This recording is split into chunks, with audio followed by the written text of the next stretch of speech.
Le curcuma, Curcuma longa, est une épice prisée pour sa couleur jaune dorée et ses vertus médicinales. Utilisé en cuisine, en cosmétique et en phytothérapie, il est transformé industriellement à grande échelle. Le processus, bien que moderne et mécanisé, conserve des étapes traditionnelles pour garantir qualité et pureté. Voici, étape par étape, le parcours du curcuma depuis le champ jusqu'à la boîte prête à être commercialisée. Partie 1. Récolte des rhizomes. La matière première du curcuma n'est pas la tige ou les feuilles, mais le rhizome souterrain. Période de récolte, 7 à 9 mois après la plantation, lorsque les feuilles jaunissent et commencent à se faner. Méthode. Dans les exploitations industrielles, des machines arracheuses soulèvent les rhizomes, évitant les pertes et minimisant les blessures. Tri initial. Les rhizomes sont secoués pour retirer la terre et triés grossièrement sur place, séparant les rhizomes mères, plus gros, et les rhizomes d'oie, plus petits, ces derniers étant privilégiés pour la transformation. Partie 2. Lavage et nettoyage. Le lavage est crucial pour éliminer toute trace de terre, de sable et de matières organiques. Bac de trompage. Les rhizomes sont immergés dans de grands réservoirs d'eau pour ramollir les impuretés. Lavage mécanique. Des tambours rotatifs à jet d'eau sous pression frottent et rincent les rhizomes. Inspection manuelle. Des opérateurs retirent les rhizomes abîmés ou atteints de moisissures. Contrôle sanitaire. Un prélèvement est effectué pour vérifier la charge microbienne et l'absence de contaminants chimiques. Partie 3. Ébullition ou cuisson à la vapeur. Cette étape fixe la couleur, réduit la charge microbienne et rend le séchage plus efficace. Méthode traditionnelle, cuisson à l'eau bouillante pendant 45 minutes à 1 heure. Méthode industrielle, cuiseur à vapeur sous pression, autoclave, pendant 30 à 45 minutes. Objectif, détruire les enzymes responsables du brunissement. Uniformiser la couleur jaune. Ramollir la structure interne pour faciliter le broyage futur.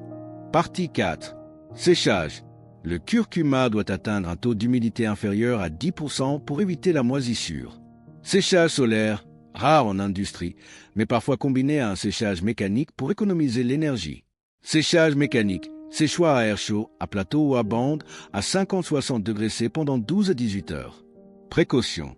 Éviter des températures trop élevées pour ne pas dégrader la curcumine, pigment actif. Assurer une bonne ventilation pour prévenir l'oxydation.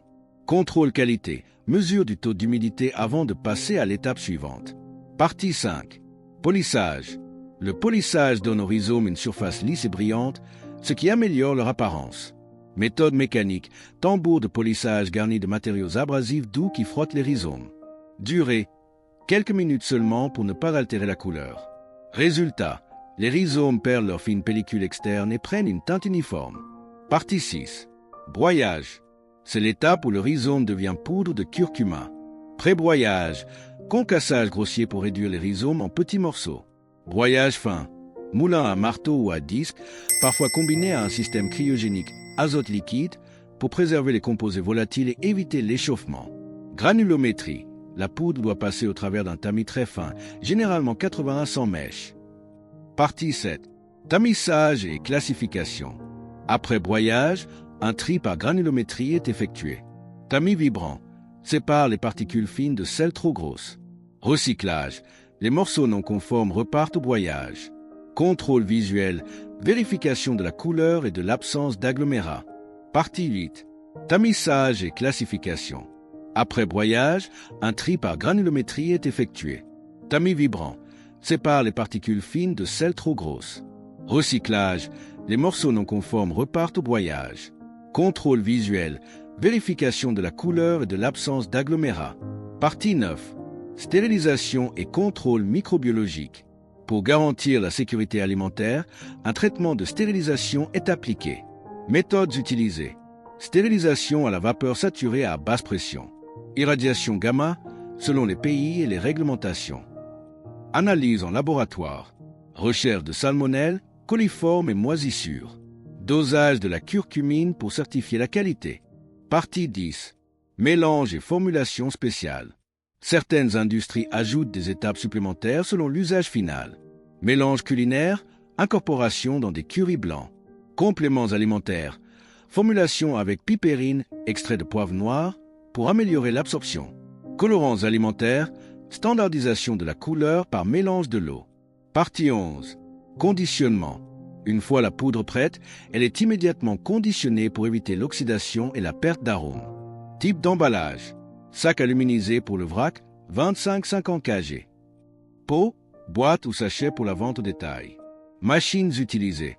Doseuse automatique. Soudeuse et sertisseuse pour assurer une fermeture hermétique. Atmosphère protégée. Injection d'azote pour éviter l'oxydation. Emballage sous vide pour préserver la fraîcheur. Partie 12. Étiquetage et traçabilité. La réglementation impose un étiquetage précis. Mentions obligatoires. Nom du produit, poudre de curcuma ou rhizome de curcuma. Poids net, date de production et de péremption. Lot de fabrication. Informations nutritionnelles selon le marché cible. Code barre et QR code permettent une traçabilité complète de la parcelle de culture au produit fini. Partie 13. Stockage et expédition. Après conditionnement, le curcuma est stocké dans des conditions contrôlées. Température 15-25 degrés C. Humidité relative inférieure à 60% pour éviter les grumeaux. Rotation des stocks. Principe du FIFO. First in, first out pour limiter le vieillissement. Expédition. Par voie maritime ou aérienne en fonction des commandes internationales. Partie 14. Conclusion. Le processus industriel du curcuma est un équilibre entre techniques traditionnelles et technologies modernes. Chaque étape, de la récolte au conditionnement, vise à préserver la pureté de l'épice, sa couleur intense, ses propriétés bioactives. C'est cette rigueur qui permet au curcuma d'arriver dans nos cuisines et nos pharmacies avec toutes ses qualités intactes.